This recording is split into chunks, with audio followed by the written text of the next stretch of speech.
75वें वर्ष पर प्रधानमंत्री मोदी ने दिल्ली के लाल किले से झंडा फहराया और साथ ही उन तमाम वीर सैनिकों और नायकों को याद किया जिसने आज़ाद हिंद फौज का गठन किया और देश को आज़ादी दिलाने में अपना योगदान दिया।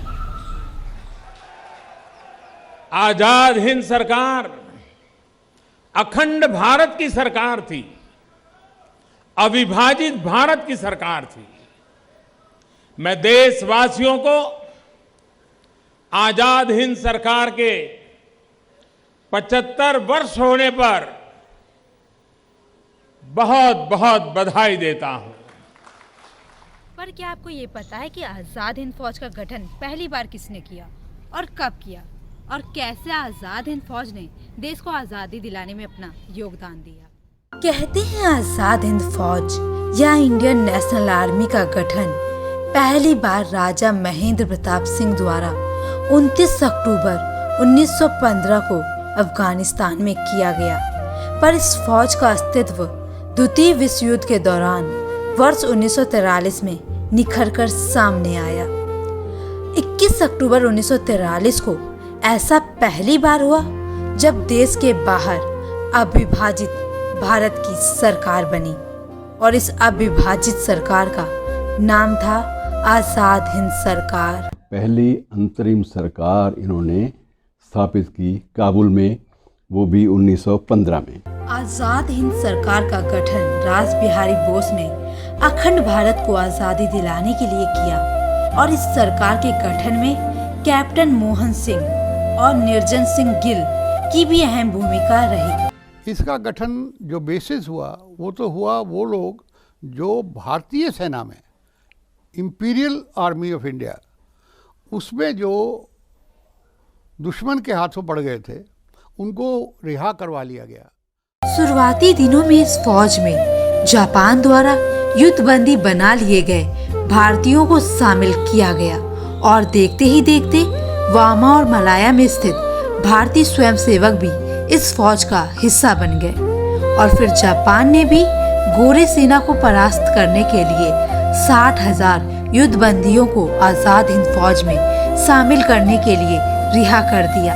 लेकिन उसी दरमियान जापानी सरकार और मोहन सिंह के अधीन भारतीय सैनिकों के बीच विवाद की स्थिति पैदा हो गई, जिसको देखते हुए जापानी सरकार द्वारा मोहन सिंह एवं निर्जन सिंह गिल को बंदी बना लिया गया। Keep a brother as a prisoner. For us, you are free people. And then he said that I hand you over to Captain Mohan Singh, the general officer commanding of the Indian National Army. That was the first time we heard that name. ये वो समय था जब आज़ाद हिंद फौज के दूसरे चरण की शुरुआत या यूं कह ले आज़ाद हिंद फौज को उसका नायक मिलने वाला था। Of all the Indians from so many countries.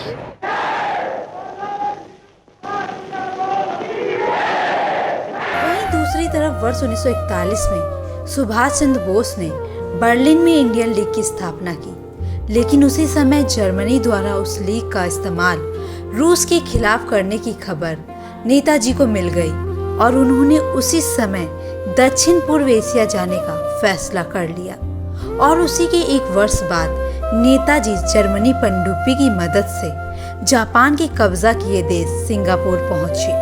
Singapore पहुंचते ही जून 1943 को नेताजी ने रेडियो प्रसारण के जरिए ये ऐलान कर दिया कि अंग्रेजों से ये आशा करना छोड़ देना चाहिए कि वे हमारा साम्राज्य इतनी आसानी से छोड़ देंगे। इसके लिए हमें निरंतर देश में और देश के बाहर संघर्ष करना पड़ेगा। ये अंग्रेज कौम है, इसकी हिस्ट्री पढ़ो। ये एक इंपीरियलिस्ट और कैपिटलिस्ट गवर्नमेंट है। ये हिंदुस्तान को आज़ादी कभी नहीं देगी। जिस तरह से आप मांग रहे हैं ये आज़ादी नहीं देने वाले हैं। इनका एक ही तरीका है, लड़के आज़ादी लेनी पड़ेगी। ये प्रसारण सुनते ही रास बिहारी बोस नेताजी से काफी प्रसन्न हुए और 4 जुलाई 1943 को सिंगापुर के कैथे भवन में रास बिहारी बोस ने आज़ाद हिंद फौज की कमान सुभाष चंद्र बोस के हाथों में सौंप दी। This is the spot where Netaji gave us first appearance, first audience, this Cathay Hall was packed like sardines. 5 जुलाई 1943 को सिंगापुर के टाउन हॉल के सामने सुप्रीम कमांडर के रूप में पहली बार नेताजी ने सेना को संबोधित करते हुए दिल्ली चलो का नारा दिया और इसके बाद नेताजी जापानी सेना के साथ वामा रंगून होते हुए थल मार्ग से भारत की ओर बढ़ने लगे। 18 मार्च 1944 को आज़ाद हिंद फौज ने इम्फाल के मैदानी क्षेत्रों में पहुंचकर ब्रिटिश व कॉमनवेल्थ सेना का सामना किया। इसी दौरान बोस ने अपने सैनिकों की हिम्मत बढ़ाने के लिए जय हिंद का अमर नारा दिया। अपनी हिंद बनाएंगे, हम गोली खा के झूमेंगे, हम मौत को बढ़कर झूमेंगे, हम गोली खा के झूमेंगे, हम मौत को बढ़कर झूमेंगे। मतवाले बन आजादी के हम दरिया जंगल घूमेंगे, मतवाले बन आजादी के हम दरिया जंगल घूमेंगे।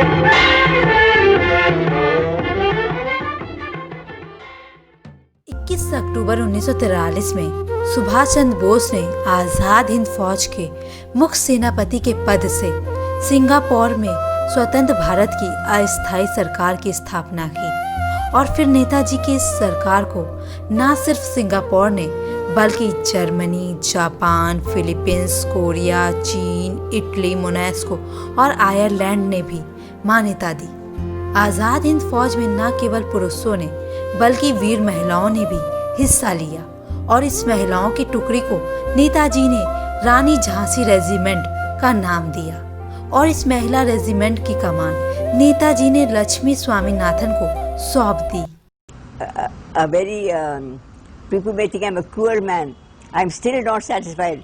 I want women also to join the regiment and form a regiment of their own because they form half the population, and unless they also fight for the freedom of the country, they can't expect to get their rights after freedom. So women also must join. धीरे धीरे आज़ाद हिंद फौज का परचम आसमान छू रहा था और इसी को देखते हुए जापान ने अंडमान व निकोबार द्वीप आज़ाद हिंद सरकार को सौंप दिया। नेताजी ने उन द्वीपों का नामांकन किया और अंडमान को शहीद द्वीप और निकोबार को राजस्व द्वीप का नाम दिया।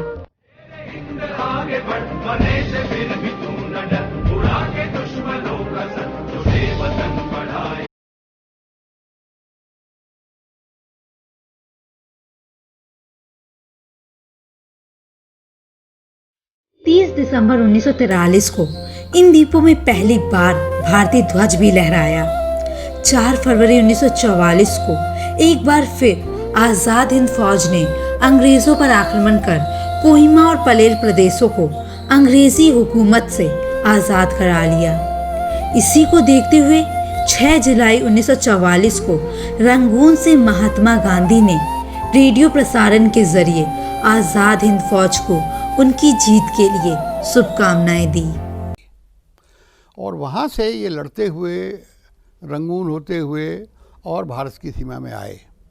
इम्फाल की लड़ाई बहुत मशहूर है, कोहिमा की लड़ाई बहुत मशहूर है। 22 सितंबर 1944 को शहीद दिवस मनाते हुए सुभाष चंद्र बोस ने अपने सैनिकों से नम्र शब्दों में कहा कि हम लोग अपने मातृभूमि की स्वतंत्रता की खोज में निकले हैं और इसके लिए हमें कई बलिदान देने होंगे।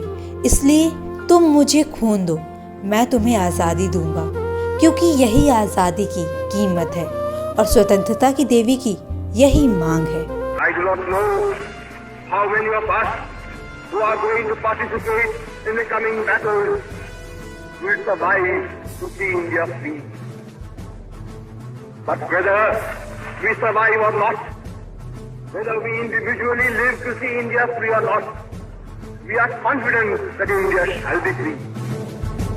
इसी वर्ष आज़ाद हिंद फौज की 3 ब्रिगेडों ने जापानी सेना के साथ मिलकर भारत के पूर्वी सीमा एवं वर्मा से युद्ध लड़ा, किंतु दुर्भाग्यपूर्ण द्वितीय विश्व युद्ध का पासा पलट गया और जर्मनी ने हार मान ली। और इसी दरमियान 6 अगस्त और 9 अगस्त 1945 को अमेरिका ने जापान के 2 शहर हिरोशिमा और नागासाकी पर परमाणु हमला कर दिया, जिसकी वजह से जापान को भी घुटने टेकने पड़े। अचानक से आई इस मुसीबत ने नेताजी को टोक्यो की ओर पलायन करने पर मजबूर कर दिया और ऐसा कहा जाता है कि पलायन करते वक्त ही एक दुर्घटना में उन्होंने दुनिया को अलविदा कह दिया, लेकिन इस बात का अभी तक कोई भी प्रमाण नहीं मिलता। The first was a shock. After all, when you suddenly hear the news of the death of a very near one, you are shocked. You are deeply grieved.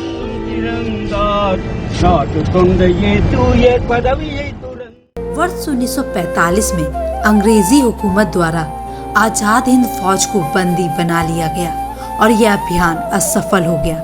लेकिन इस अभियान की असफलताओं में भी देश की जीत छुपी थी, क्योंकि इस अभियान ने देश के लोगों में आज़ादी की वो चिंगारी जला दी जिसने अंग्रेजी हुकूमत की सल्तनत को जलाकर रख दिया, और इसके परिणाम स्वरूप अंग्रेजों को भारतीय सरजमी छोड़नी पड़ी।